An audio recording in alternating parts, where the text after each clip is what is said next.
Welcome, everyone. I'm excited to welcome you to today's presentation. Today, we'll be exploring a meaningful topic, Tawhid Al Ibaadah. This is a fundamental concept that offers deep insights into our spiritual journey.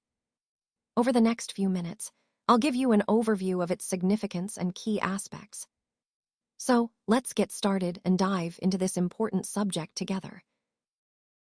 Today, I want to talk about the meaning of Ibaadah. The word Ibaadah literally means to serve God in a low position and to submit to Him. It's about having firm belief in Allah as the only true God and worshiping Him alone, both inwardly and outwardly. When we say worship in Arabic, it also means obedience, doing what Allah commands without questioning and accepting His guidance wholeheartedly. Some people mistakenly believe that visiting the graves of saints and praying through them will help their prayers reach Allah, but this is completely wrong. We should ask Allah directly, as it says in Surah Al-Fatiha, "You alone we worship and you alone we seek help." This emphasizes that our worship and supplication should be directed solely to Allah. Another important point is about following others blindly when it comes to what is halal or haram. If we follow people without understanding what Allah has revealed in the Quran, we risk worshiping them instead of Allah. The Quran warns us about this in Surah At-Tawbah, verse 31, where it says, "They have taken their rabbis and monks as lords besides Allah."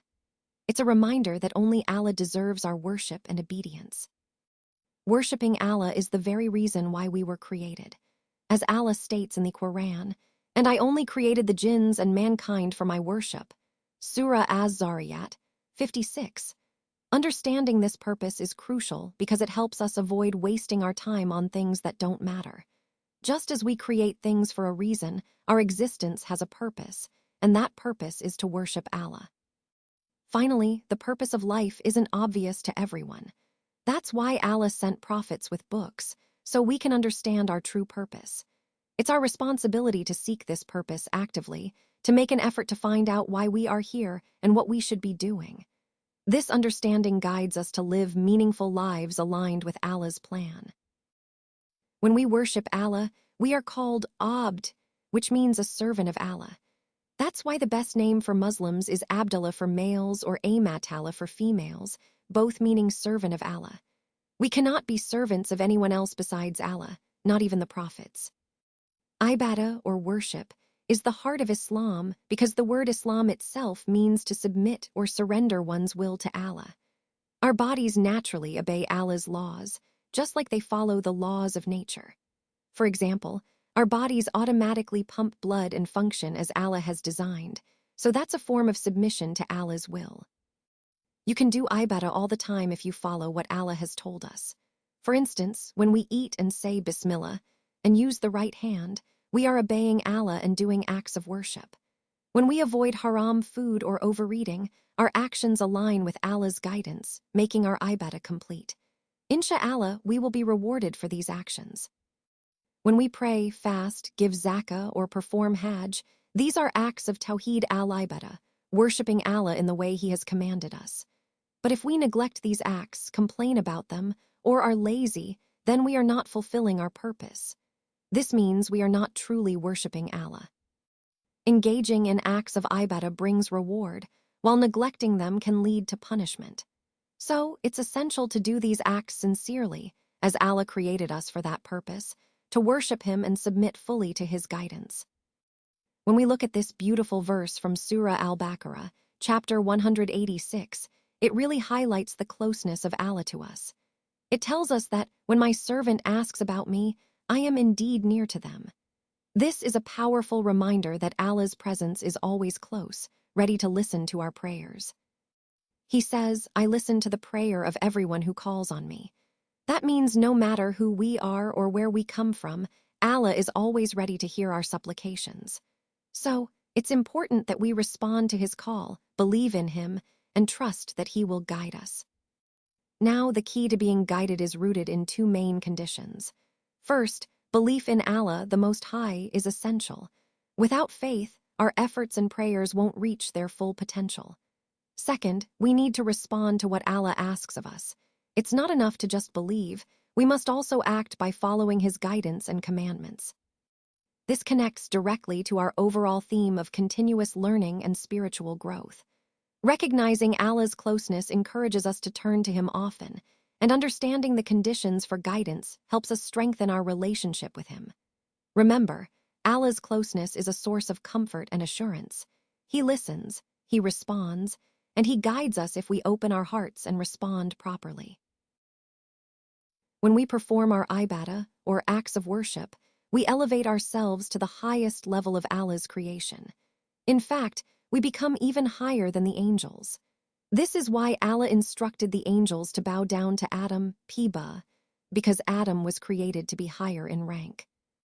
But it's important to remember that if we don't follow Allah's laws and guidance, we lose that high status. Instead of being the best of His creations, we can become like those lowly beings, similar to Satan, who refuse to obey Allah Swah.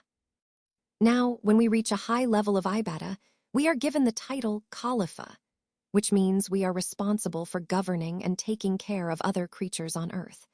This includes maintaining law and order, looking after the environment, and ensuring we don't harm animals or people through our actions. Our purpose in creation is to show responsibility, to protect the earth, prevent pollution, and care for all living beings. For example, destroying plants, damaging farms, or littering on the ground means we're not fulfilling our duties as Khalifa. The Prophet Piba said, "Removing a harmful thing from the pathway is charity, Bukhari."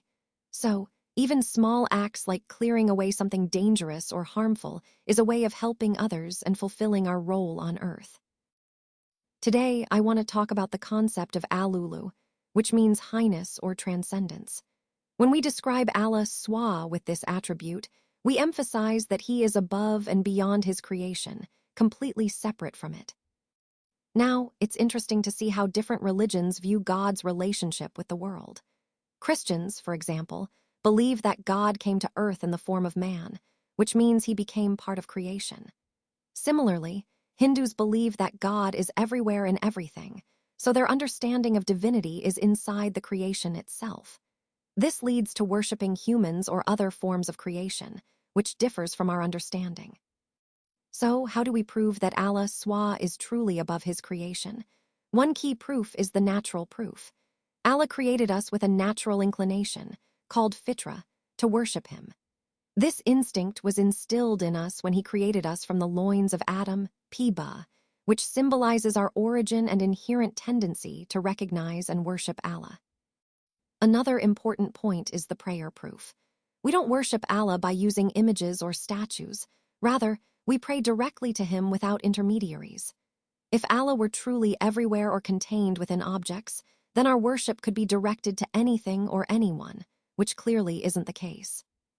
Lastly, there's the Miraj proof. The Prophet Muhammad, Piba, was taken on a miraculous journey from Mecca to Jerusalem, and from there, he was raised up to the 7 heavens to be in the presence of Allah Swah. This event demonstrates that Allah is not everywhere in the way some believe, but that He is above and beyond His creation, accessible in His divine realm. All these points reinforce the concept that Allah Swah is transcendent, above His creation, and separate from it, an essential part of understanding who Allah truly is. This slide highlights an important aspect of transcendence, which is its special relationship with worship. When other religious beliefs start to focus on worshiping created things or beings, it can affect this attribute of transcendence. Essentially, if worship shifts from the creator to the created, it alters the fundamental understanding of God's transcendence. Now, let's talk about the Al-Ash'ari school of thought. It emerged as a reaction to the Mu'tazil's rationalists, who emphasized reason and logical deduction. The Al-Ash'ari school responded by critiquing what they saw as the excesses of rationalism, going beyond what was appropriate in their thinking. They aimed to balance reason with divine revelation. This school, along with Jamal ad-Din's ideas, introduced a very interesting approach. They believed that the human mind could interpret divine revelation through logical deduction, meaning they thought the mind could understand and interpret God's attributes in a way that aligns with divine truth. However, this led to some problematic interpretations, such as metaphorical understandings of Allah's attributes. For example, describing Allah as being above creation, or referring to the throne or Qadar in a way that implies physical or literal meanings. Such interpretations are considered completely unacceptable in traditional Islamic theology because they risk compromising the concept of Allah's transcendence and uniqueness. So the key takeaway here is that while reason is important, it must be balanced carefully with divine revelation, especially to preserve the true understanding of God's transcendence and avoid misrepresentations. This discussion ties into our broader theme of how we approach the attributes of Allah and the importance of safeguarding their proper understanding.